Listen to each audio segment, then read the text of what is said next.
3000 పిల్లల్ని అంటే ఫ్రెషర్స్ ని మీరు పంపిస్తూ ఉన్నారు, రకరకాల ప్లేస్మెంట్స్ అవి జరిగాయి కాబట్టి ఆన్ అన్ యావరేజ్ వాళ్ళ ప్యాకేజెస్ ఏంటండి? 4 LPA ఉంటుందండి యావరేజ్ ప్యాకేజ్. అంటే it again depends, market change అయింది మేడం.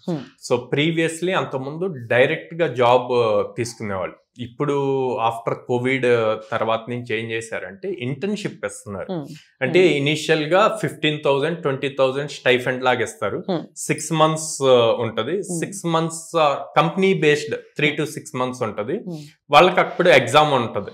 ఆ ఎగ్జామ్ క్వాలిఫై అయితే 6 lakhs 7 lakhs ఇట్లా based on company full time ఇస్తున్నారు. కాంట్రాక్టర్స్ గా కూడా తీసుకుంటూ ఉన్నారు. What is that? 2-3 years bond ఉంటది.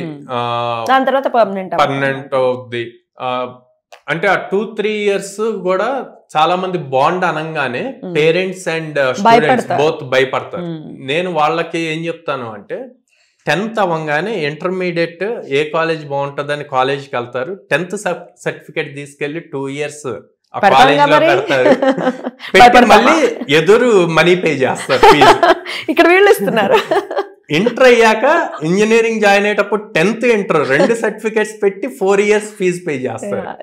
ఇక్కడ బీటెక్ అయిపోయాక వాళ్ళు జాబ్ ఇచ్చి వాళ్ళు మీకు శాలరీ పే చేస్తూ 2 years బాండ్ రాసి మీ సర్టిఫికేట్స్ ఇవ్వండి అంటే నో అంటారు.